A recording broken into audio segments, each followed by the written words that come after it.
On behalf of the 3 Canadian power squadrons in this area, RCAF Trenton Squadron, Prince Edward Squadron, and Bay of Quinte Squadron, we're delighted to put on our 3rd Flare-X. These began in 2016, and we've been putting them on every 2 years. Each participant is going to bring his or her own bag of flares from their boat that are spent. Those buckets will then be taken over to the beach area in preparation for the live fire. We find this to be a very practical way to dispose of your expired flares, as well as to have the opportunity to actually practice firing each type of flare available to boaters. The reason we've been doing this is because a flare is an explosive. A flare is dangerous. If you've never activated an incendiary flare before, you may be shocked by what could happen when you do. That's why we're doing these exercises, to educate local area boaters so they can handle incendiary flares safely. When you have an emergency, you don't need another emergency caused by the noise of the flares or by the flames from the flare or the fact that the flare itself misfired. So does water. You might not have expected any of these possibilities, but they could all lead to another emergency if you are not prepared. We want you to enjoy yourself, but we want you to be safe. So when I'm finished, I'm going to send you over there in groups of 4 to Dale. If you have questions, ask those questions to the safety instructor or to Dale himself. So enjoy yourselves, be safe, ask lots of questions, and learn how to deploy your flares safely. Thank you.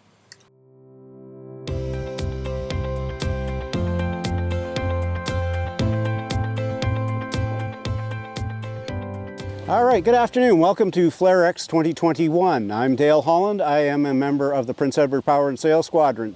I have been doing this for a number of years. I have also seen many reasons why this is very important, that people get an opportunity to learn how to use flares properly and when to use these flares. This is what's excellent about today. We have 4 different types of flares. Type A, the aerial parachute flare. Type B, the multi-star aerial flare. Type C, the handheld red flare.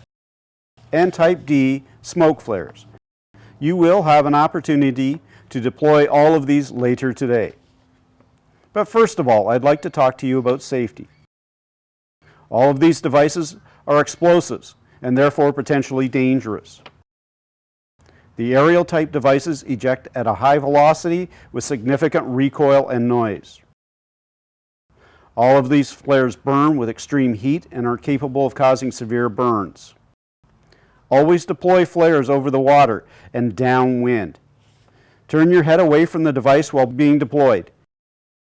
In the case of a misfire or any other problems, drop the flare into the water.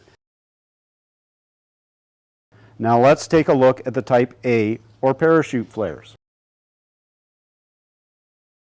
These are used when you can hear an aircraft but you don't know which direction. You can fire these up so that they can find you. They won't be able to really isolate in on you. That's what the other flares are for. They have a good long burn time, and they are meant to be seen from a long distance away. The next is our most common ones, is our multi-stars. This is what most of us have on our boats. These would be used as a second. As you notice that there's somebody maybe 5 or 10 miles away, these can be seen. There are 2 companies that make these, CIL Orion, the orange guns, and there is the Comets, the grays. As a little experiment earlier today, we found out that the shells are not necessarily interchangeable. Type B multi-stars are also available in handheld launcher form.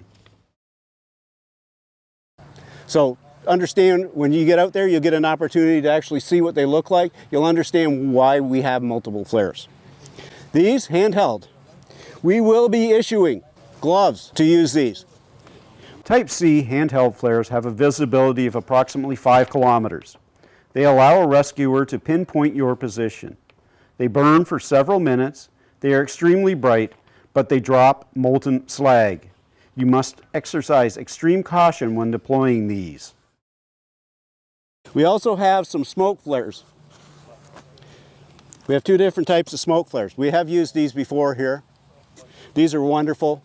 You throw them in the water and they float. Smoke flares are daylight signals. Like Type C, the handheld flares, smoke flares allow a rescuer to pinpoint your position.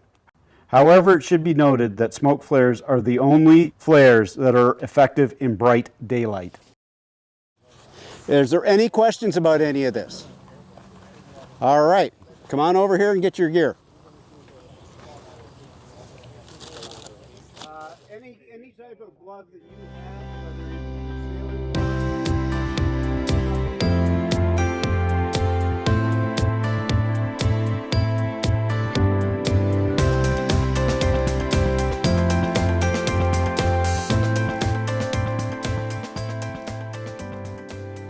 Thank you for showing up today.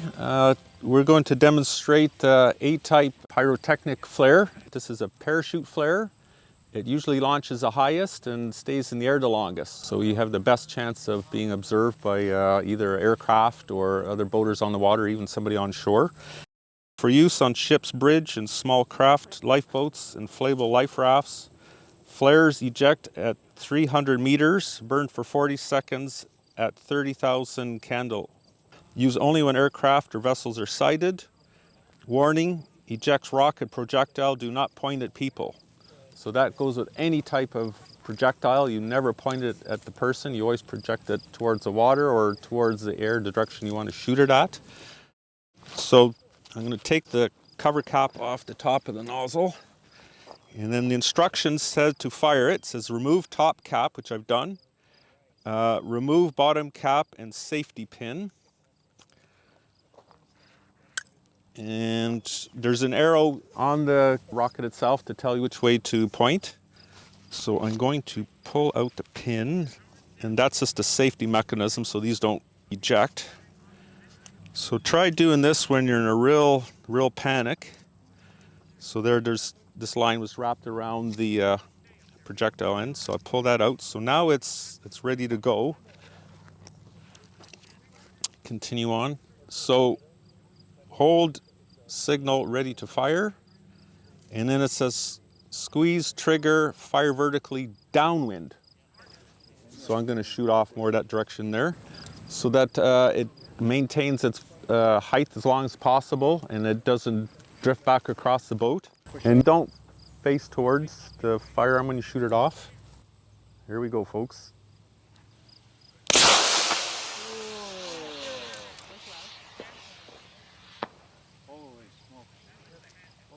So that's almost a perfect launch.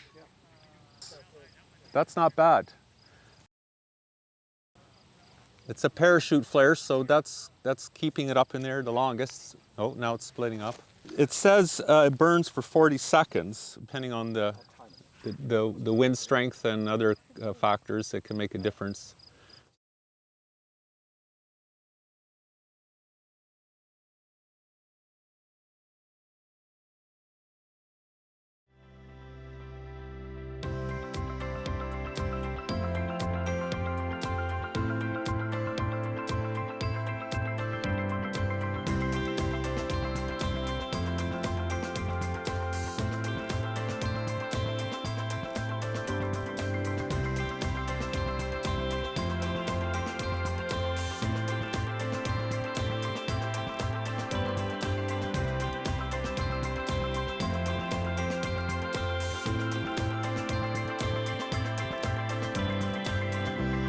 Good afternoon, my name is Bob Greenwood. I'm with the Trenton Power Squadron, and today we're going to demonstrate how to fire a firearm signal flare, and we're also going to fire the handheld signal flare.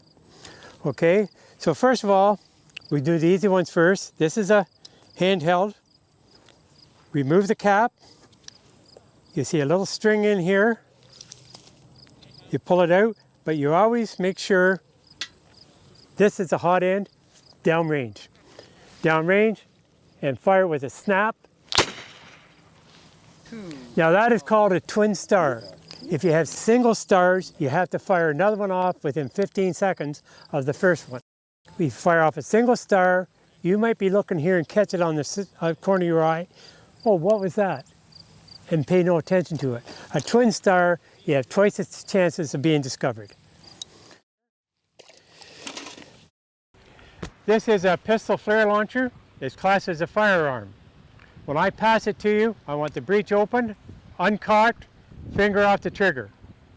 When you finish the demonstration, I want it passed back to me, breech open, uncocked, finger off the trigger.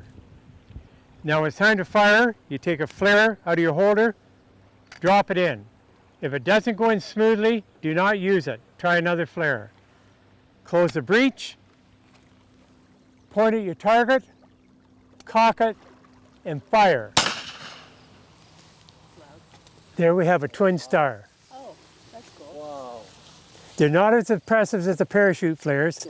That's why you send up a parachute flare first for long distance. As the rescue gets closer, you send up a twin star.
Hi, I'm Simon. For those of you who don't know me, I'm a member here at the club. I'm also a member of the Power Squadron for Trenton, and I'm a member of the Brighton Auxiliary Rescue Unit, which is called Baru. Now we're going to do handheld flares.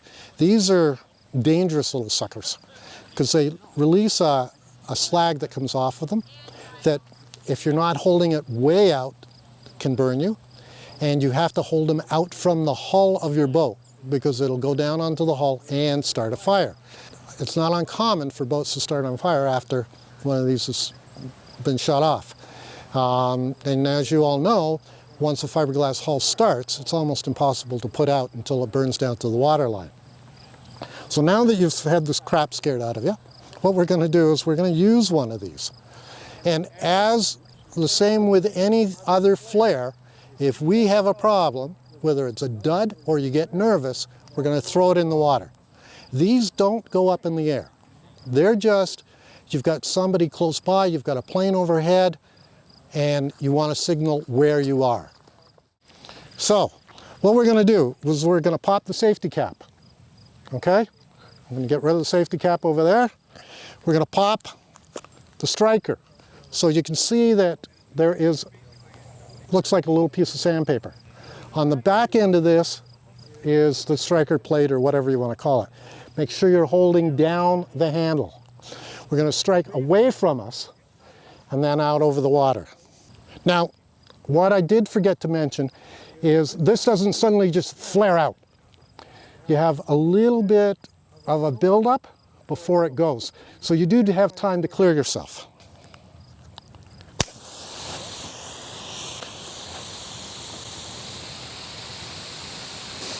And as you can see, the slag is coming off of it, and that's the extent of it. Now, of course, it's burning very bright and very, very hard, so somebody close by you will be able to pick you up. But obviously, if you're in distress and you're trying to signal for help, this isn't going to work. And I'm going to call that. And you can also notice that that doesn't burn under the water. So there's, if you get into trouble, get rid of it.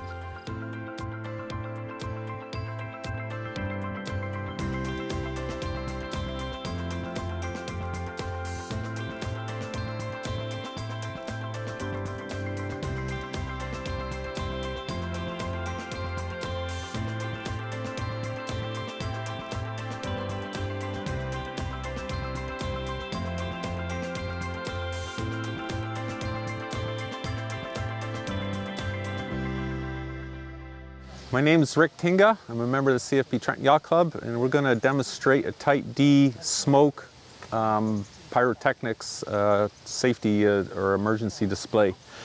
This particular canister, there are two types for smoke display. It's either a handheld or the type that you activate and throw into the water.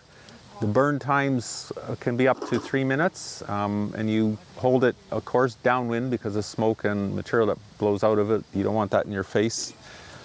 Okay, so I take off the top of the canister. Looks like somebody's already taken it. It's sealed off to keep it air dry until the day you need it. As you can tell, this is just firing out of the top. There's a pull string, and hopefully this puppy will fire off. I'm not sure the date of this. Do they have a date on here? The date could be on the foil itself. Anyway, so I'm gonna give her a shot here and see what happens. Pointing away from me and downwind. Okay, so it's starting to go.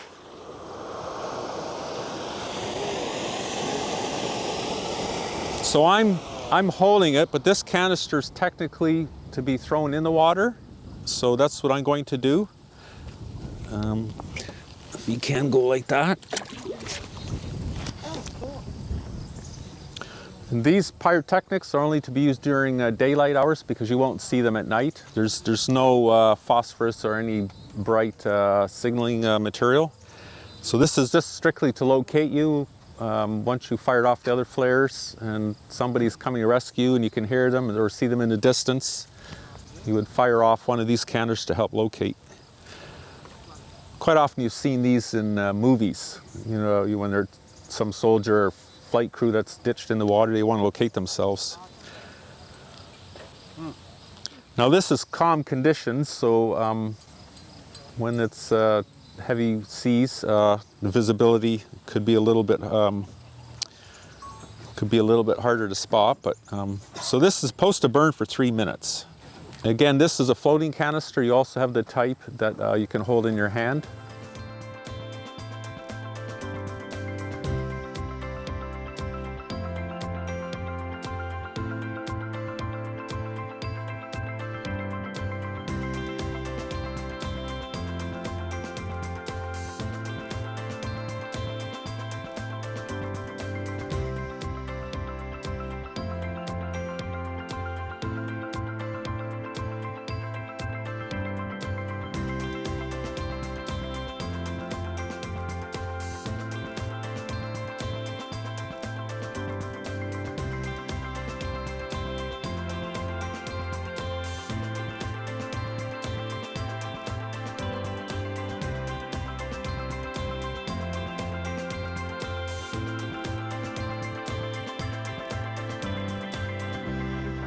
The LED flare, along with a smoke flare, is a much better alternative in that they are much, much safer, environmentally friendly, and over the long run, much less expensive than the types of incendiary flares boaters are currently using and which are being demonstrated here today.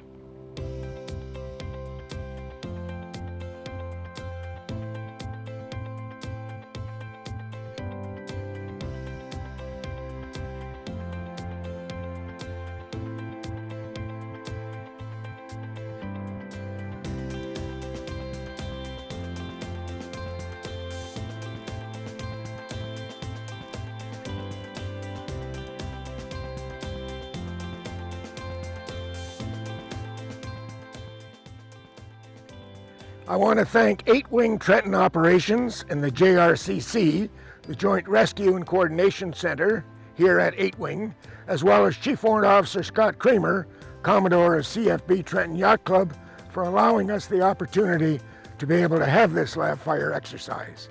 CIL Orion will be assisting us by helping us with the package and shipping of the unfired flares, about 680 from this one exercise alone, for disposal at their Montreal facility. The spent flares from today will be environmentally disposed of, and there were no flares left in the water. As a result of this year's FlareX, I hope that you will consider a gradual migration from the incendiary type of flare to the safer and more reliable LED flare shown here. Canadian Power and Sail Squadron is a national organization for boaters across the country. Our mission is to increase awareness of safe boating through education and training of members and the general public, by fostering fellowship among members, and by establishing partnerships and alliances with organizations and agencies interested in boating. What we do locally is provide training courses and seminars for safe boating. One component of those courses is the correct use of distress flares. We also instruct courses on the PCOC, the Pleasure Craft Operating Certificate, the Maritime VHF radio course, commonly known as ROC-M, navigation, both chart and electric, weather, and others. In this area, we are extremely fortunate to have RCAF Trenton Squadron that has been associated with CFB Trenton Yacht Club and thus 8-Wing Trenton for the last 60 years, allowing us the unique opportunity to be able to live fire flares, which no other squadron in Canada can do except perhaps the Comox Squadron. It is so very important that boaters have some degree of knowledge of what to expect from incendiary flares before they actually have to deploy them in an emergency. From the after-action comments today, it's seen that we did accomplish our objective.